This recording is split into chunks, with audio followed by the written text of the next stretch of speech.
കടല് നീന്തി അറബി നാട്ടിലെത്തി കറിയ. ഒരു അറബിയുടെ ഡ്രൈവറായി കേറി കറിയ. ആ വർക്കിനിടയിൽ അറബിച്ചിയെ കറക്കി കറിയ. അറബിയുടെ ദൃഹമെല്ലാം തെറുക്കി കറിയ. അറിവറിയായി കറിയ ഫ്ലൈറ്റിൽ കയറി. കൂടെ അറബിയുടെ പന്തയിട്ട ഭാര്യ കയറി.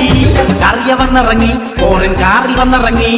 ദൃഹം കയറ്റിയ പാണ്ടി ലോറികൾ പുറകെ വന്നിറങ്ങി. പണ്ട് വെറുത്ത നാട്ടുകാരും ചെറി പറഞ്ഞ കൂട്ടുകാരും ദൃഹം കണ്ടപ്പോ വെറി പിടിച്ചിട്ട് തുറിച്ചു നോക്കി നിന്നു. അറബി പെണ്ണിൻ ഗ്ലാമർ നാട്ടാരറിയാൻ ഗമയിൽ കറിയ തെറി പർദ്ദ മാറ്റി. കറിയാകെ